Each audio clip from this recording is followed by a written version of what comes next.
Na escrita, seu filho aperta demais o lápis. A mão cansa fácil?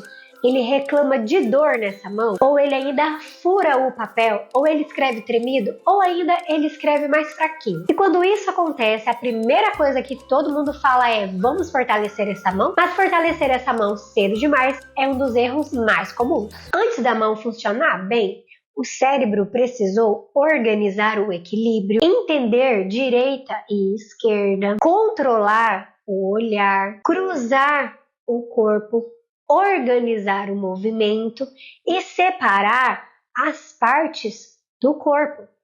Só agora que nós chegamos nas mãos, porque a escrita é a última etapa e não a primeira. O lápis exige algo chamado controle de tônus, nem duro demais, nem mole demais.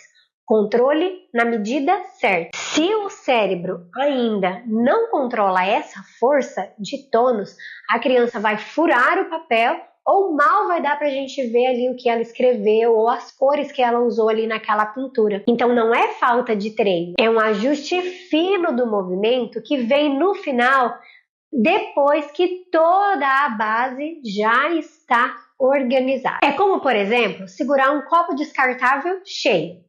Se você aperta demais, ele amassa. Se você não segura muito bem, provavelmente ele cai, escapa da mão. Então, a questão não é treino, entende? A questão é essa mão já estar preparada para ter esse controle de tônus que ela precisa. E a mesma coisa acontece no lápis. Isso porque a boa preensão não vem da força, vem do controle dessa força. Então, por isso que só agora nós vamos olhar para a mão nesse processo da escrita. Porque se você está vendo esse vídeo primeiro, então você não deve ter visto os outros da série, que é a escrita e o movimento. Então eu vou deixar o link da playlist na descrição para você conferir depois e você entender que tem um caminho a ser percorrido. E só agora nós chegamos na mão, porque nós olhamos para tudo antes e organizamos tudo antes. Por isso que faz sentido agora, então, a gente aprender aí algumas atividades para a gente estimular essa mão e olhar, então, para essa mão nesse processo de escrita. Mas antes, deixa eu me apresentar. Eu sou Keila, eu trabalho com o desenvolvimento psicomotor, a estimulação psicomotora de algumas crianças e acompanho essas crianças e suas famílias. Aqui no meu canal eu falo como que o movimento influencia no comportamento, na aprendizagem e no desenvolvimento da criança. Se você acredita que esse tipo de conteúdo vai te ajudar a entender melhor a sua criança, então se inscreve no meu canal para ver esses e outros vídeos que eu ainda vou trazer aqui no meu canal. Bora lá para as dicas de atividade? Sugestão número 1. A gente vai precisar de pregador de roupa. E aqui pode ser que a criança pegue assim, pode ser que a criança faça assim. Tá tudo bem ela experimentar aqui, ó. A gente também tá trabalhando com força de arco palmar. Não é só a questão de a posição da pinça, tá? Então, não necessariamente assim. Se assim a criança tá fazendo e tá sendo funcional, ela consegue apertar ele e encaixar assim, ok. A gente também está trabalhando com musculaturas da mão, que também são extremamente importantes. Então, vou deixar a sugestão. Você pode fazer com um pregador para a criança ela pinçar alguma coisa e ela transportar essa coisa para outro lugar. Por exemplo, eu tenho aqui, ó, essa caixinha de ovos, e aí eu tenho aqui as tampinhas que são a cor que tem aqui. E aí a criança vai pinçar a cor, por exemplo, eu peguei o roxo, e aí ela vai achar aqui onde que está o roxo e soltar aqui. Ou simplesmente ela pode só fazer essa questão de você pegar e deixar as tampinhas em cima da mesa, aí a criança pinça e coloca dentro de um pote. Pode usar também pompons no lugar, pode usar também algodão no lugar, qualquer coisa que seja possível pinçar com esse pregador, né? Prender. Então aqui a gente está trabalhando a questão da força que a criança precisa ter, porque tem alguns pregadores que são bem durinhos, então é legal você trazer pregadores diferentes, eu vou mostrar aqui alguns que eu tenho, e também tá trabalhando esse controle, né, porque tem que ter o controle para saber que quando a gente aperta, abre, e quando a gente para de apertar, mas continua segurando, ele fecha, porque tem algumas crianças que elas vão soltar e aí elas soltam, realmente, param de inclusive segurar e daí ele cai para poder fechar a boquinha do pregador, que eu falo que é uma boquinha de jacaré. Então tá, de madeira eu tenho um que é grande, aí eu tenho um médio e tenho um pequeno. Esse pequeno é mais difícil, ele é mais duro para a criança. E aí eu tenho também de plástico, de diferentes, né? Ó, maior, esse daqui é muito fácil de apertar. Esse daqui é mais resistente e esse, dependendo da criança, vai ser mais durinho. E aqui ela vai ter que apoiar mais dedos aqui, ó, para poder abrir. E aí você pode fazer várias outras atividades em vez de fazer isso. Vou deixar algumas sugestões, mas eu também vou deixar na descrição do vídeo o link desse vídeo aqui que eu tenho, que eu trago 8 sugestões de brincadeiras com os pregadores, se você quiser mais brincadeiras com os pregadores. O que eu tenho aqui, além dessa questão aqui que eu já mostrei para vocês? Eu fiz de papelão, ó, na verdade é daqueles pratinhos de papel. Então eu peguei a parte do meio e aí eu pintei. E aí eu deixo disponível para a criança as cores que eu pintei, tem outras cores. E aí a criança vai pegar a cor correspondente e vai colocar aqui. Eu também fiz com um pedacinho de papelão de caixa, ó, eu fiz um olhinho e fiz a boquinha para ser a Dona Aranha. E aí a criança vai pegar esses aqui de madeira e vai colocando aqui. Eu falo que são as perninhas da Dona Aranha. Depois você pode terminar cantando a música da Dona Aranha e tal. E aí ela vai colocando vários aqui. Ainda de papelão, dá para você fazer o número. Então a criança vai ver que tem o número e vai colocar a quantidade correspondente. Aí tem outros números. Aqui eu tenho do 1 ao 10. Aí você que decide. E ainda você pode usar um varal. Coloca um barbante, amarra um barbante. E vai ser o varal e você vai deixar os pregadores lá ou dentro de um potinho perto e vai dar umas roupinhas.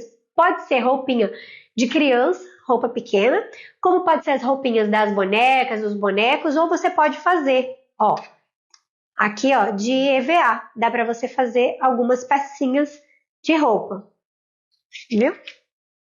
Então dá para você também fazer assim. E daí a criança vai trabalhar inclusive aqui com a coordenação bilateral, né? Que na escrita a gente precisa que essa coordenação ocorra. Mas o foco aqui não é se ela consegue segurar isso aqui e prender aqui. O foco aqui é a mão. Se ela não conseguir, você vai ajudar a criança a segurar no varal a roupinha para depois ela prender, né?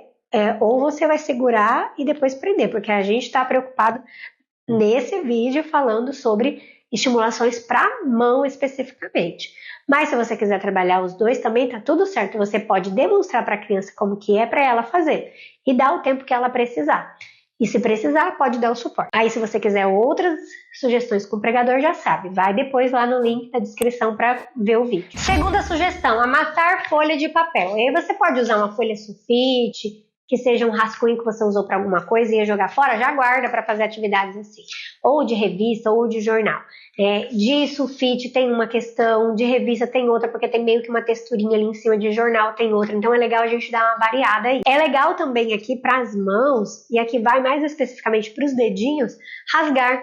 Então dá para você, depois que fizer essa atividade de amassar, ou rasgar, porque não dá para fazer uma bola depois. Então a ideia aqui é amassar com as duas mãos essa folha até a criança fazer uma bola, tá? Então ela pode aqui, ó, fazer como se estivesse fazendo com a massinha e apertando até ter um formatinho de uma bola. Você pode fazer a mesma coisa depois só com uma mão. Então você pode usar um outro papel, né? Não precisa ser esse daqui, tenha vários papéis diferentes ali. E aí a criança vai fazer a mesma coisa, amassar isso daqui só usando uma mão. E aí depois ela vai fazer a mesma coisa quando terminar com essa mão, só usando a outra mão até amassar o papel. Uma coisa bem legal também é você desamassar esse papel usando somente uma mão. E aqui é legal que você faça isso estando em cima de uma superfície, pode ser sentado no chão. E aí ela vai apoiar isso em cima de uma superfície e vai empurrando, empurrando, empurrando, até que ela abra todo esse papel, usando somente uma mão. E aí você pode fazer só com a mão esquerda, depois só com a mão direita. Mas eu indico que seja o processo assim. Amassa com as duas mãos, desamassa com as duas mãos. Depois que fez toda a bolinha bonitinha. Aí, outro papel. Amassa com a mão melhor, que você observa que a criança usa. Porque lembra que eu já disse lá no vídeo da lateralidade, que a lateralidade só é definida depois dos 7. Até então, a criança tem uma dominância. Quer dizer que ela prefere usar mais. Então, você vai ver qual mão que ela prefere usar mais e ela faz primeiro. No meu caso, a minha é destra. Então, eu já sei que a minha direita é melhor. Aí eu vou fazer com a direita, e aí eu vou apoiar em cima de uma superfície e vou empurrando até que eu vou conseguir abrir esse papel usando só uma mão. É possível, tá, gente? É sempre legal vocês testarem antes de propor as atividades para as crianças, para vocês entenderem a complexidade. Tá, abriu, ó, não ficou perfeitinho, mas o papel está aberto, e é isso aí. Aí depois ela vai fazer com a mão que não é dominante, né, ou que ela não prefere. Fez bem a bolinha, de novo, vamos então para abrir somente com uma mão. Para que a criança não use a outra mão, o que você pode fazer? Pode pedir para ela colocar para trás, ou você dá alguma coisa para ela segurar nessa mão, ou pede para ela apoiar essa mão no lugar e ficar com essa mão paradinha, para que ela não sinta vontade de mexer com aquela mão. E aí ela vai abrindo, então, só com uma mão, no tempo que ela precisar para fazer isso. Lembre-se que a ideia não é perfeição, porque um papel amassado, ele não volta a ficar lisinho como antes.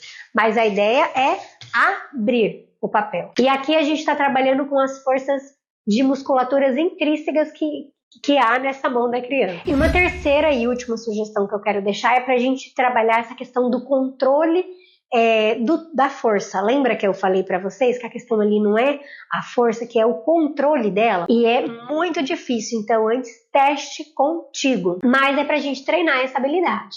Então, você vai oferecer para a criança um papel guardanapo ou um papel seda.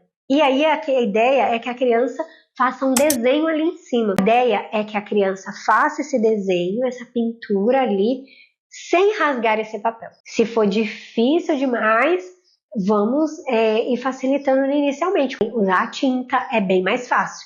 Aí pode usar a tinta com um pincel, pode usar a tinta com o dedo, porque daí tem a questão de grudar a tinta ali no dedo e na hora de tirar, rasgar. Mas como eu falei, primeiro você testa, para você entender a dificuldade da atividade, porque você fazendo, você vai conseguir melhor explicar para a criança e passar para a criança fazer. Porque de nada adianta a gente também passar alguma coisa que nós também não sabemos fazer, né? Então é importante a gente entender a dificuldade para conseguir ajudar melhor a criança. Não só essa, como todas as outras atividades que eu sugeri nos vídeos anteriores. Tá? Sempre testa você, para você entender a complexidade da atividade e como ela funciona, que assim, com certeza, vai ser melhor você mostrar para a criança, demonstrar e auxiliar ela dentro do que for possível, lembrando que, assim que possível, retire ajuda. A criança precisa fazer, sem a sua intervenção. Deu para perceber porque só agora faz sentido a gente pensar em fortalecer essa mão? Porque antes só geraria tensão e aversão dessa criança a um riscador. E agora melhora controle, resistência e precisão. E a letra dessa criança começa a aparecer mais, começa a ficar mais desenhadinha, melhor. Como eu já disse em outros vídeos. E isso não quer dizer que da noite para o dia vai melhorar. Isso é um processo. E essa criança vai precisar de várias estimulações. E claro que não tem só essas atividades, né? Tem outras, mas é tudo que você pensar aí que traz essa questão de manuseio manual da mão, de controle, de empunhar força, como por exemplo, brincar com a mão espalmada no chão imitando um animal, ficar pendurado em alguma barra e ficar sustentando o peso do próprio corpo, carregar coisas pesadas.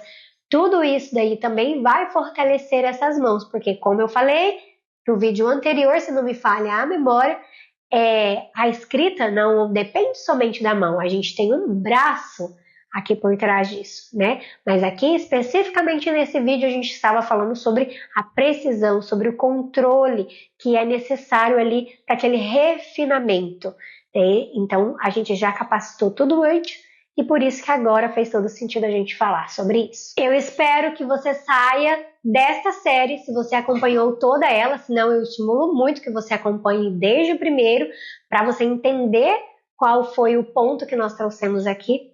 Espero que você saia de ter acompanhado essa série entendendo que a escrita não começa pegando um lápis, não é na mão que começa, é o desenvolvimento de um corpo todo para que então essa escrita aconteça. Você gostou deste vídeo, deste conteúdo, deixe seu like, lembrou de alguém que também precisa saber sobre esse assunto, compartilha com ela este vídeo. E eu te aguardo no próximo vídeo do meu canal. Tchau!